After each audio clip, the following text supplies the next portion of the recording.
Hi, പുതിയൊരു വീഡിയോയിലേക്ക് സ്വാഗതം. ഇവിടെയും ഹയർസിനെ കുറിച്ച് തന്നെയാണ്. അപ്പോൾ കഥ എല്ലാം തീരാറായി എന്നാണ് മനസ്സിലാക്കുന്നത്.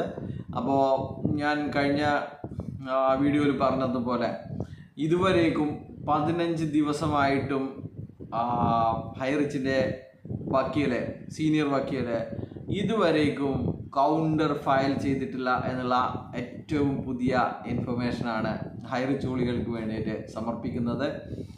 അപ്പോൾ സ്വാഭാവികമായിട്ടും ഗവൺമെൻറ്റിൻ്റെ PP കൗണ്ടർ ഫയൽ ചെയ്തിട്ടില്ല എന്നായിരുന്നു ഇവർ പറഞ്ഞ് കൊണ്ടിരുന്നത്. എന്നാൽ 9-ാം തീയതി ഇവിടെ സൈറ്റ് എടുത്ത് നോക്കിക്കഴിഞ്ഞാൽ കൗണ്ടർ ഫയൽ ചെയ്തിട്ടുണ്ട് എന്ന് കാണാൻ സാധിക്കും. അതിനുശേഷം ഇത്രയും ദിവസമായിട്ടും ഇവർ കൗണ്ടർ ഫയൽ ചെയ്തിട്ടില്ല എന്നാണ്. എന്ത് വെച്ചിട്ട് കൗണ്ടർ ഫയൽ ചെയ്യും? എന്ത് രേഖയാണുള്ളത്? ആ രേഖകളൊക്കെ ഉണ്ടെങ്കിൽ ഇവർ ബഡ്സ് കോർട്ടിൽ നിന്ന് പണ്ടേ ജയിച്ചിട്ടുണ്ടായിരുന്നു. സെഷൻ കോർട്ടിൽ നിന്ന് പണ്ടേ ഈ കേസ് ജയിക്കുമായിരുന്നു. ഇവരുടെ കയ്യിൽ എന്തെങ്കിലും ഒരു രേഖയുണ്ടെങ്കിൽ. നമുക്കറിയാലോ, ഹൈക്കോടതിയിൽ പോയിട്ട് കള്ളം പറഞ്ഞ ടീമാണ് ബഡ്സ് കോർട്ട്. പിന്നെ തൃശ്ശൂർ അങ്ങനെ ഒരു ബഡ്സ് കോർട്ട് ഇല്ല എന്നും അവിടെ ഉണ്ടെങ്കിൽ തന്നെ അവിടെ ഒന്നും കേസൊന്നും ഇല്ല എന്നും പറഞ്ഞ ടീമാണ് ഇവർ. അരമണിക്കൂർ കൊണ്ട് അവിടെ വിളിച്ച് കേസ് നടക്കേണ്ടതെന്നും ഇന്ന് വക്കീലും ജഡ്ജിമാരാണ് അവിടെ ഉള്ളതെന്നും അവിടെ പോയിട്ട് പറയൂ എന്ന് പറഞ്ഞ കാര്യങ്ങളൊക്കെ നമ്മൾ ലൈവായി കണ്ടതാണ്. അപ്പോൾ ഇവർ ഭയക്കുന്നത് ഇത് തന്നെയാണ്. എന്തെങ്കിലും കാര്യങ്ങൾ കാണിച്ച് കാര്യങ്ങളെ നീട്ടിക്കൊണ്ടുപോകാം എന്നുള്ള ഒരു കാര്യം തന്നെയാണ് ഇവർ വിചാരിച്ചിരുന്നത്. അത് സ്വാഭാവികമായിട്ടും അതിലേക്ക് എത്തിയിരിക്കുന്നു എന്നാണ്. ലീഡർമാർ, ഇവരുടെ കൂടെ നടന്നിരുന്ന ലീഡർമാരെല്ലാവരും തന്നെ ചിതറിപ്പോയിരിക്കുന്നു. മറ്റു പല തട്ടിപ്പുകളിലേക്ക് പോയിട്ട് ചിതറിപ്പോയിരിക്കുന്നു. അതുകൊണ്ട് തന്നെ ലീഡർമാർ പറയുന്നു, അണികളോട് പറയുന്നു, നിങ്ങൾ ഹൈറിച്ചിനെ കാത്തിരിക്കേണ്ട, നിങ്ങൾ മറ്റ് തൊഴിൽ നോക്കിക്കോളൂ. ഹൈറിച്ച് എന്തായാലും തിരിച്ചു വരും, പക്ഷെ നിങ്ങൾ കാത്തിരിക്കേണ്ട. ഹൈറിച്ച് എന്തായാലും തിരിച്ചു വരും, നിങ്ങൾ കാത്തിരിക്കേണ്ട, നിങ്ങൾ ചോറ് വെച്ച് കിടന്നുറങ്ങിക്കോ എന്ന് പറയുന്ന ആ പരിപാടിയാണ് ചെയ്തുകൊണ്ടിരിക്കുന്നത്. അതുകൊണ്ട് തന്നെ എല്ലാവരും തന്നെ മറ്റ് തട്ടിപ്പുകളിലേക്ക് ചേക്കേറി കഴിഞ്ഞിരിക്കുന്നു. ചില ആൾക്കാരൊക്കെ, വലിയ ലീഡർമാരൊക്കെ കഴിഞ്ഞ ബഡ്സ് കോടതിയുടെ ഉത്തരവ് വന്ന 27-ാം തീയതിക്ക് മുന്നേ തന്നെ പുതിയ തട്ടിപ്പിലേക്ക് പോയിരുന്നു എന്നുള്ള വിവരങ്ങളാണ് ഇപ്പോൾ പുറത്തു വന്ന് കൊണ്ടിരിക്കുന്നത്. എവിടെ ഫിജീഷിനൊന്നും കാണാനേ ഇല്ല. ഫിജീഷിൻ്റെ ഒക്കെ ഒരു വോയിസ് കേട്ടിട്ട് എത്ര കാലമായി. ജിനൽ ജോസഫിൻ്റെ 7-8 വിജയമന്ത്ര ഗ്രൂപ്പുകളുണ്ട്. അതിൽ ഇപ്പോൾ ചരമ വാർത്തയാണ് അതിലൊക്കെ ഷെയർ ചെയ്യുന്നതെന്നാണ് അറിയുന്നത്. ആരെങ്കിലും ലീഡർമാർ മരിച്ചു പോയിട്ടുണ്ടെങ്കിൽ ഒരു ഗ്രൂപ്പിൽ അവർ ഷെയർ ചെയ്യും. അല്ലാതെ അതിലൊന്നും യാതൊന്നുമില്ല. അതിലെല്ലാവരും കൊഴിഞ്ഞു പോവുകയാണ്. അപ്പോൾ പറഞ്ഞു വരുന്നത് നമ്മുടെ 27-ാം തീയതി കേസിനെ കുറിച്ചാണ്. ഇല്ലാത്ത കേസ് CBI കേസ് ഏറ്റെടുത്തു എന്ന് പറഞ്ഞ് അങ്ങനെ ഒരു കേസ് വേറെ കിടക്കുന്നു. അപ്പോൾ ആ കേസ് നീട്ടിവെക്കുമ്പോൾ ഇവർ പറഞ്ഞിരുന്നത് അത് പ്രധാനമുള്ള കേസല്ല, നമ്മുടെ കേസ് എന്ന് പറയുന്നത് ബഡ്സിൻ്റെ 2ാമത്തെ അർദ്ധരാത്രിയിലെ ഫ്രീസിങ് തെറ്റായിരുന്നു എന്നുള്ള കാര്യങ്ങളാണ് എന്ന്.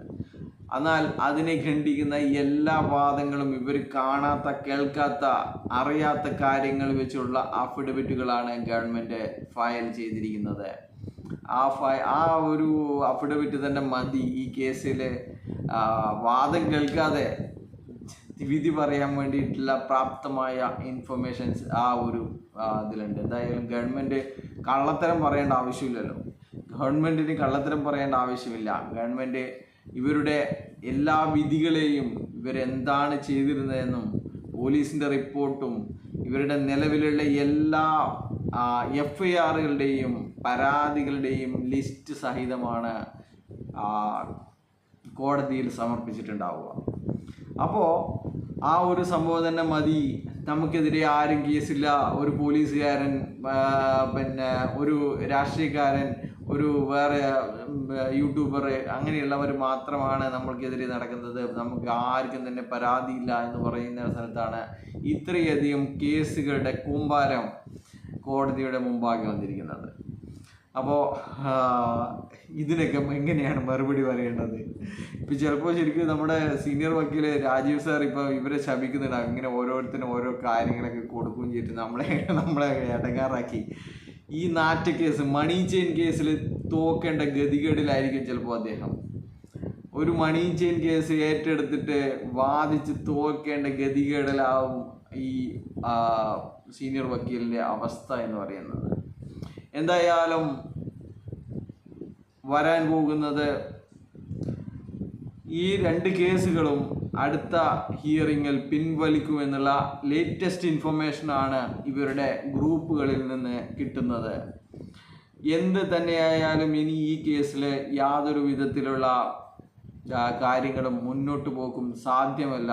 കാരണം ED അവരുടെ കുറ്റപത്രം സമർപ്പിച്ചിരിക്കുകയാണ്.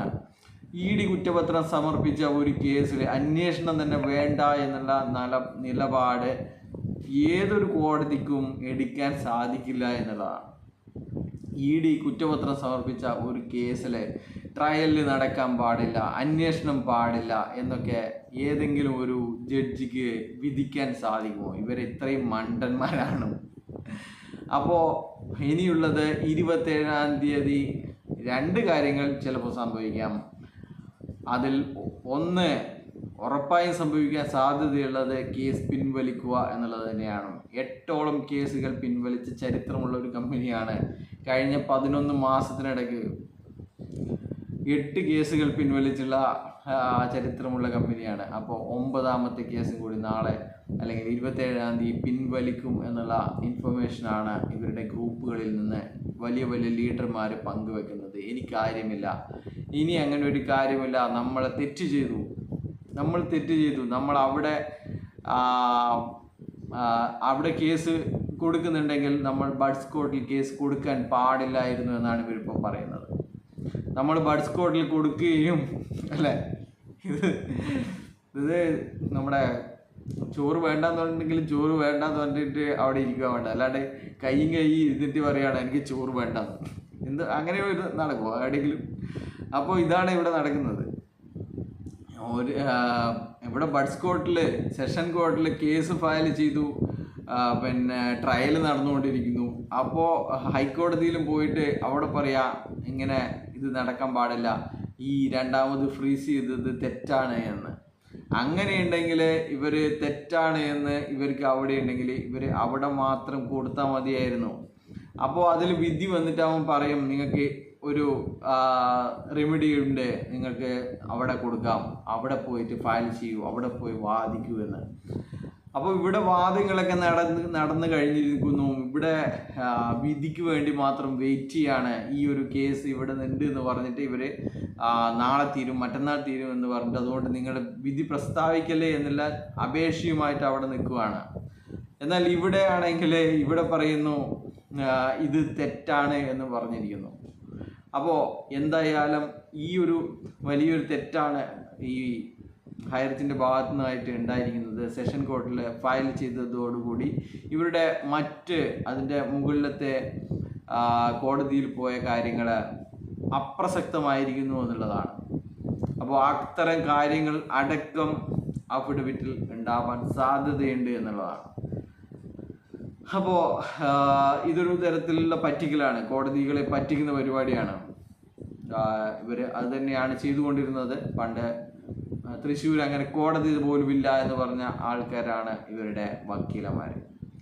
അപ്പോൾ എന്തായാലും സീനിയർ വക്കീല് കേസ് ഒഴിയാനുള്ള എല്ലാ ചർച്ചകളും ലീഡർമാരുമായിട്ട് ചെയ്യുന്നുണ്ട്. ലീഡർമാർ ഇപ്പോൾ ഫോക്കസ് ചെയ്തിരിക്കുന്നത് വത്സൻ സാറ് കൊടുത്ത 26-ാം തീയതി വരുന്ന കേസിലേക്കാണ് എന്നാണ്. ആ കേസിനെ എങ്ങനെയെങ്കിലും ഇല്ലാതാക്കിയാൽ, ആ കേസിലെ എതിർത്താൽ മാത്രമേ 3000-ഓളം വരുന്ന ലീഡർമാർക്കെതിരെ കേസുകൾ ഫയൽ ചെയ്യാതിരിക്കുകയുള്ളൂ.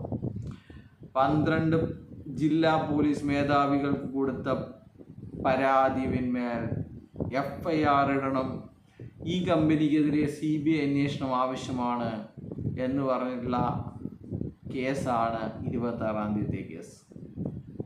അപ്പോൾ ഈ CBI അന്വേഷണം എന്ന് പറയുന്ന ആ കാര്യത്തിൽ ഇവർ തന്നെ അങ്ങോട്ട് കൊടുത്തിരിക്കുന്ന കേസ് പുലിവാലായിരിക്കുകയാണ്. ഇനിയിപ്പോൾ ആ ഒരു ഗവൺമെൻറ്റിൻ്റെ നിർദ്ദേശത്തിൻ്റെ പ്രകാരം ചിലപ്പോൾ CBI അന്വേഷണം ഉത്തരവിട്ടേക്കാം എന്നുള്ള കാര്യങ്ങളും കൂടി അവിടെ കിടക്കുന്നുണ്ട്.